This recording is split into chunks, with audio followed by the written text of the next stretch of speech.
Welcome to this week's edition of Parsha Shavua. This week's Parsha is Parsha's Noah. It's brought to you by the Weiss Entertainment Network, 613 on your dial. Stay tuned for continuous programming throughout the year. As you see in the picture, you see that Noah was faced with the Mabul, with the flood, with the animals, and all the different things. The first thing the parsha deals with is to try to give us an understanding of Noach the person. Pasuk says, as you see here on the pasuk, Noach ish sadik tamim haya b'dorosav. It's a little bit of a strange pasuk. The pasuk says that Noach was a righteous man, but he was a righteous man in his generation. So Chazal, the rabbis of the Mishnah and the Gemara, grappled with it as a Gemara in Sanhedrin about exactly what was his status. We see Rashi says, Yesh dor shemo sol b'shevach. Some say he was a great man no matter where he would have been. Yesh darshim also ganai. On the other hand, people say he would not have been such a great man. And the criterion was Ilu Haya B'Doro Shel Abraham. Criterion was being in Abraham's generation. Would he have been even a greater tzaddik, or maybe he would have been an inferior tzaddik and maybe nothing? And part of the argument against Noah was we don't see that he davened for his generation. So many want to say, therefore, when we see Abraham did daven for Sodom, so we can argue that no, maybe he was not such a great person. On the flip side, he was a great person. So we know Hashem comes to him and tells him that he's going to destroy the world and he needs to build a teva. Here we see a picture of the teva. The teva had 3 stories, right? Humans lived on one, the garbage on the other, and the animals on the other. We also know that it took a mayor of Esrim Shana. It took 120 years to build the teva. Why is that? So Rashi quotes from the Medrash, says that so people should come by and ask Noah, why are you building this teva? And Noah will say, well, Hashem is going to destroy the world and is going to bring a flood. And the reason is because of your sins. Maybe do tshuva, maybe Hashem won't destroy the world. What ended up happening is that people ridiculed Noah, made fun of Noah, and really didn't believe him. And in the end, the world was destroyed. So it's machlokes, 2 opinions in Rashi. One opinion in Rashi says that they had to put windows, Sohar, on the teva. The other opinion in Rashi was Sohar was a stone that lit up inside the teva. Anyway, these were some of the preparations that Noah had to make the teva. Then came to the issue of the animals. So Hashem was very clear. Kol behema Torah, if it was a kosher animal, as Rashi points out, an animal that in the future will be considered kosher for the Jewish people, then there were 7 pairs taken, male and female. But if it was a non-kosher animal, then Hashem took 2.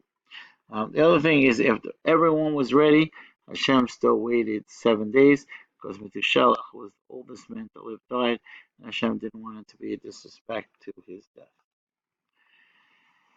So the Mabul came. Noah was not successful in changing his generation or even attempted to change his generation. And here we see the extent of it in the picture, and it's coming down, and the water is heavy.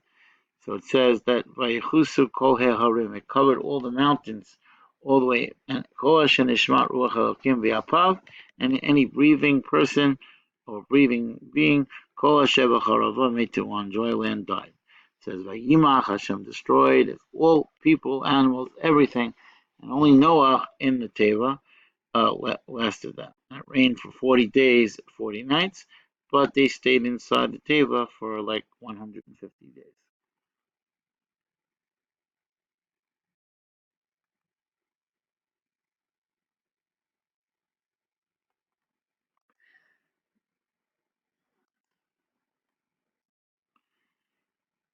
So then we continue with the procedure inside the teva. So we know after 150 days, so the land began to dry. So we know there was a 2-step process. One process involved a raven, and the other process involved a dove. So when Noah sent out the Orev, Vayishalach es Orev, Vayitzei Yatzel Vasho, Vayivoshe Hamayim Me'al Haaretz, and he came back and he found nothing. So then Noah waited 7 more days. Then he sent out the Yonah. And when the Yonah came back the first time, it says, Lo matzah Yonah mano. He didn't find a place for him to rest. So then Noah waited another 7 days, and here you see he came back with something in his beak, The pasuk says it was some kind of olive branch in his beak. And then he waited another 7 days, and then he never saw the dove again. And then Noach knew that the Mabul was over. After the Mabul, Hashem comes to him and makes him a promise that he's never going to destroy the world with a Mabul, and the symbol of that is a rainbow. It's brought down in Halacha that one is not supposed to point out to a person a rainbow, because the rainbow is a siman ra. It's a sign that Hashem was angry and wanted to destroy us and remembered his promise to Noah. The other thing is that when one does notice a rainbow, one should say the bracha. Ne'ema Baruch atah Hashem Elokeinu melech haolam. Zocher habris. We say the bracha is Hashem remembers his promise. Ne'eman bebriso. He's loyal in his promises. V'kayam l'ma'amar, when he keeps to his word. And that's what you say when you see a rainbow. And although it's a very beautiful thing, but it reminds Hashem how he wanted to destroy us, but remembered his promise to Noah. The end of the parsha, you have the story of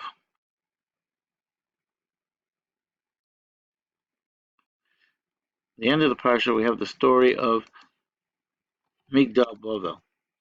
The story of Migdal Bavel.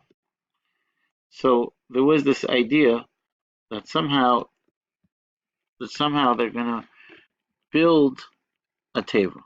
They're going to build, a tower, and the tower is going to go all the way up to heaven, and somehow they're going to fight with Hashem. So what did Hashem do? Hashem mixed up the languages so that people wouldn't know and they wouldn't be able to work together, and that ended that project. And then the parsha descends, introducing us to Abraham, 10 generations between Noah and Abraham, and a little bit about how Terach and his family, who was Abraham's father, began traveling towards Eretz Yisrael, and eventually we know Abraham ended up in Eretz Yisrael. Okay, on that note, we can say good Shabbos, enjoy, and hopefully you will have a meaningful Shabbos, and hopefully this video give you a better understanding of Parshas Noach.